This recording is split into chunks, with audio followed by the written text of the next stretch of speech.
It's time for Mornings at 8 with Jonathan Mark on AM 1480 WLEA. Oh, yes, it is time for Mornings at 8, and here we are. It is 7 minutes after 8 o'clock on a Tuesday morning. Tuesday, at least it's not Monday all over again, which is always a good thing. Man, it is beautiful out there. It is absolutely gorgeous. Nice sunrise this morning. Really nice weather. Plus, it's going to be mild the next couple of days. So, we're going to have a high of 55, and tomorrow a high between 55 and 60. And there you go. Not bad at all. Well, let me see what's going on. Well, yesterday, we did a little more Christmas decorating yesterday, holiday decorating. And it's a process. It doesn't happen all in one day, okay? It doesn't happen all in one day. It goes on for, about a month or so. So a little here, a little there. Eventually it's all done, like sometime after Christmas. It is a long process. But it's fun. It really, you try to do all that stuff in one day, and it kind of takes all the fun out of it, I think. It's, as I said, it just goes on, a little here, a little there, and then eventually it's done. Okay, let's see here. I got so much stuff here. Actually, most of the stories I have here this morning, which I will never, ever get to, are about the Thanksgiving and turkeys and history and recipes and all that, which I'm not going to get to in one day. So this will probably go on a couple of days here. Plus, we're not going to be here Friday, right? It's going to be Bill O'Reilly interviewing President Trump on Friday during the 8 o'clock hour. So I won't have a show, and there won't be any newsmaker, but it should be a really, really interesting hour. Boy, I guess so.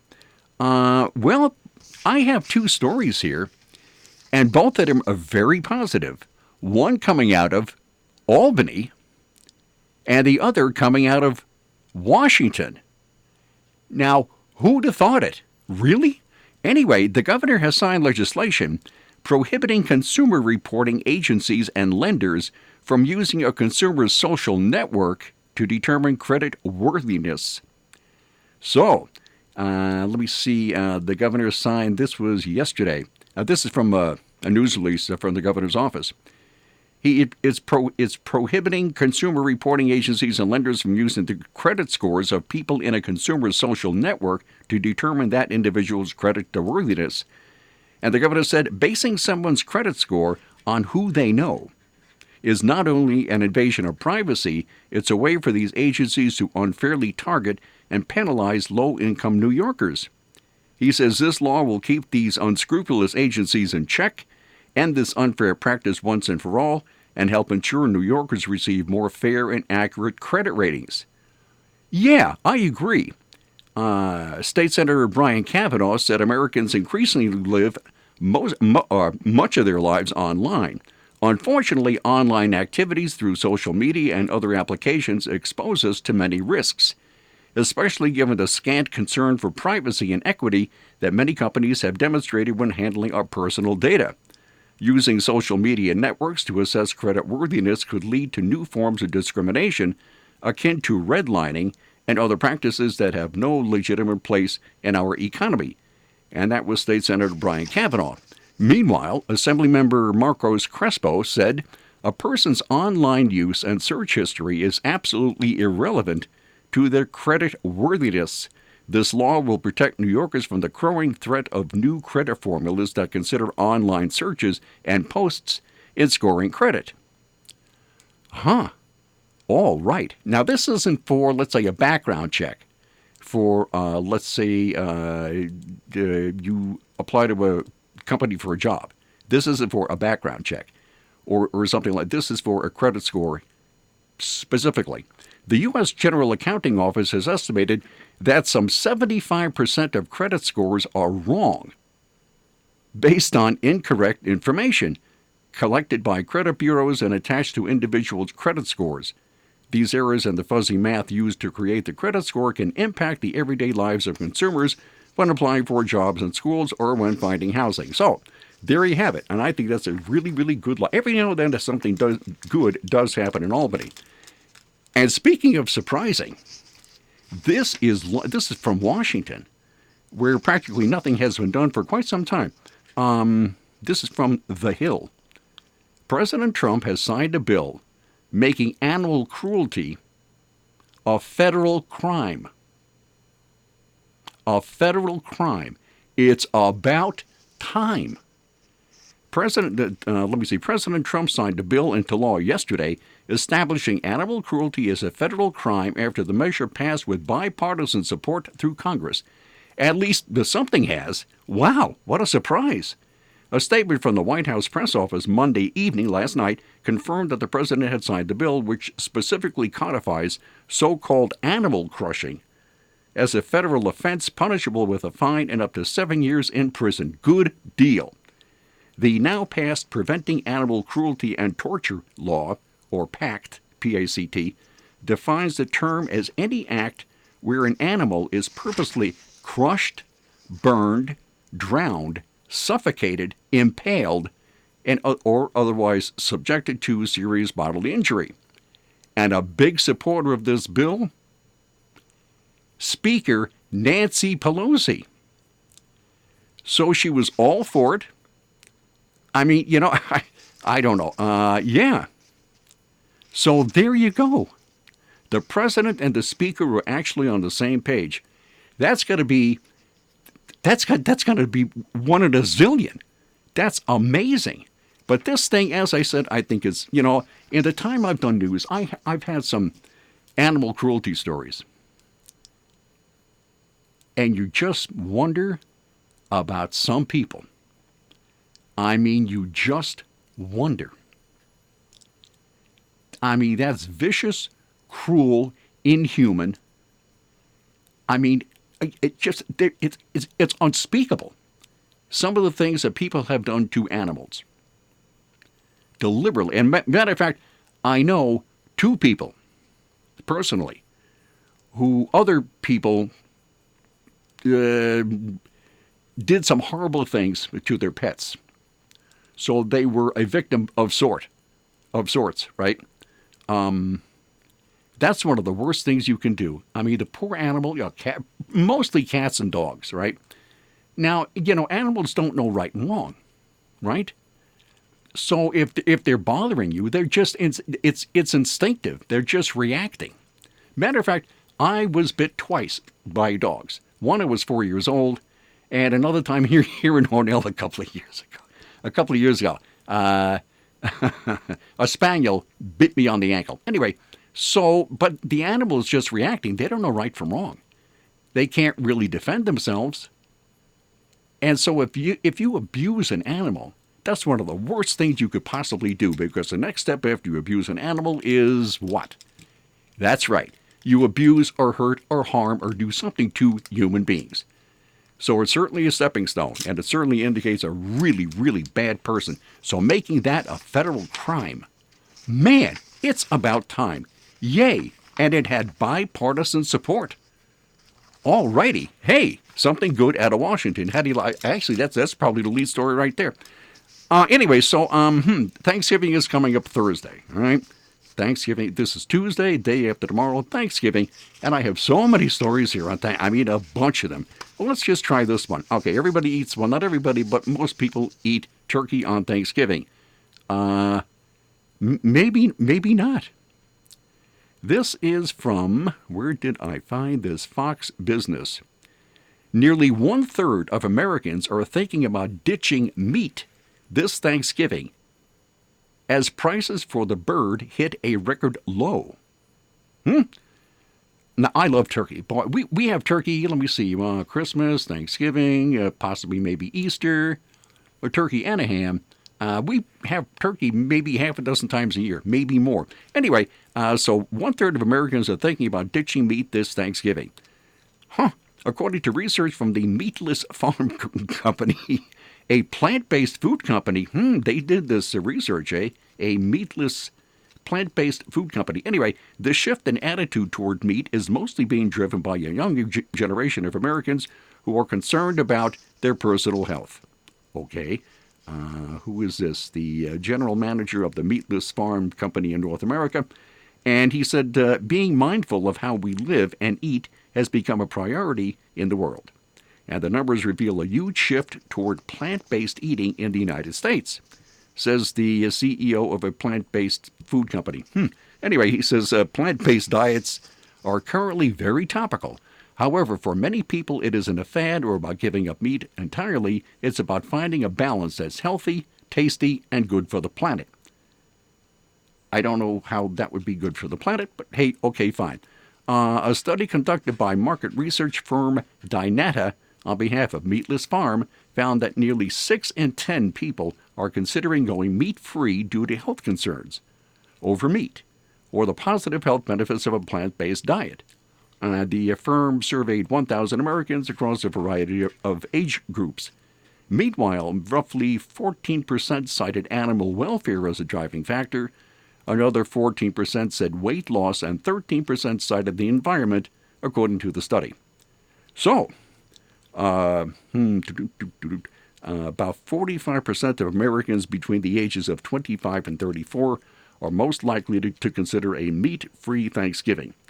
And only 4 in 10 Americans between the ages of 35 and 44, but not even 2 out of 10 of Americans between the ages of 55 and 64 would consider the change.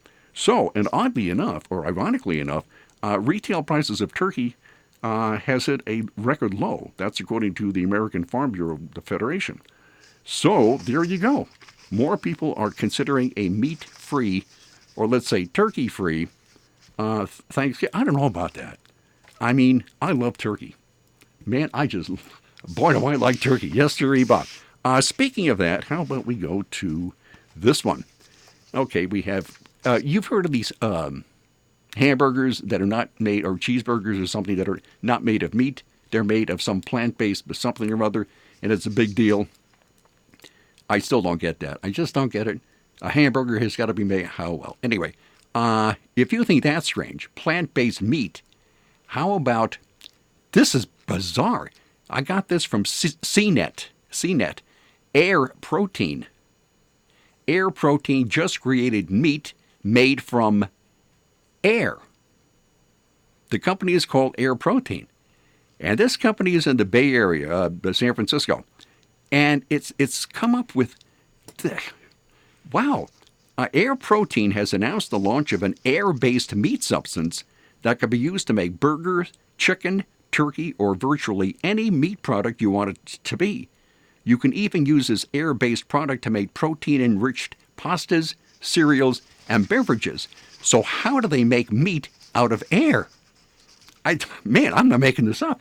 The product itself looks much like a protein powder, but consists only of elements found in the air, specifically carbon dioxide, oxygen, and nitrogen, which are then blended with water and mineral nutrients to create a base.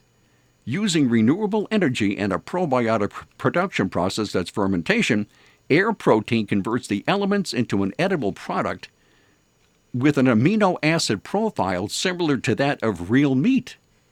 It contains all 9 essential amino acids, so it's a complete protein. Air Protein is also fortified with vitamins, including vitamin B12, which is primarily found in animal products and is difficult for many vegans and vegetarians to get enough of it in their diets.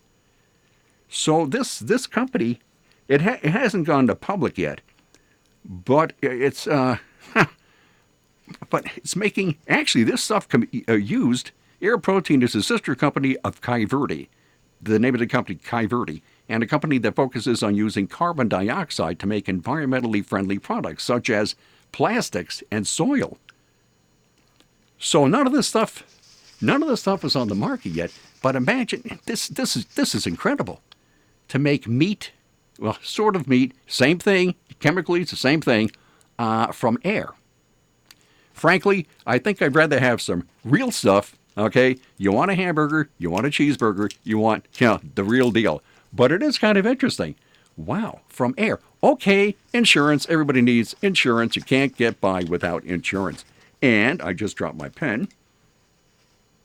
There we go. Okay, you can do no better insurance-wise than, that's right, the Ryan Agencies. They have offices in Hornell, Jasper, and Wellsville. They are insurance experts. They know all about this stuff. And the average person just does not. It is way too complicated. If you don't know what you're doing, look out. They offer sound, unbiased advice. They're beholden to no one insurance company, right? They have all these companies at their disposal. And when you walk in, and boy, are they friendly. They are really nice people there. As a matter of fact, I was there on Monday of this week. Was it yesterday? Oh, it was Friday. It was Friday. I was there. They really are nice people. Anyway, they're friendly. They're local. They know insurance. They are the Ryan Agencies. From the Fox Sports Studios in Los Angeles, here's Eddie Garcia. In the NFL on Monday Night Football, a rout as the Ravens roll over the Rams in Los Angeles, 45-6. You could argue it wasn't even that close. Baltimore quarterback Lamar Jackson had 5 touchdown passes. 2 went to wide receiver Marquise Brown. 2 went to wide receiver Willie Snead.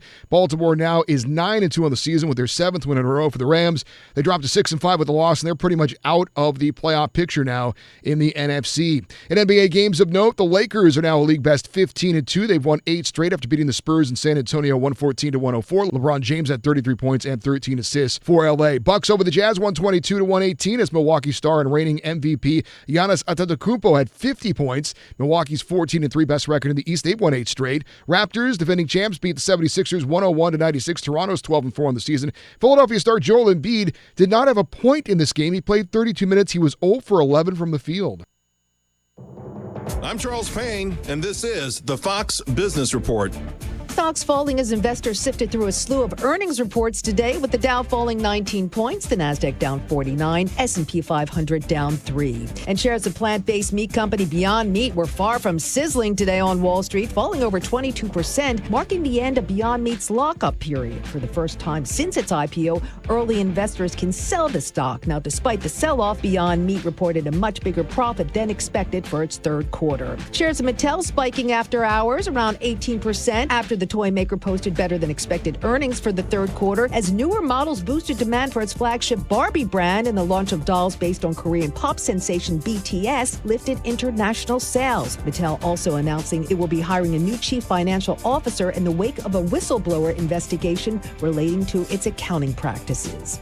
That's your Fox Business Report. I'm Hillary Barsky, invested in you.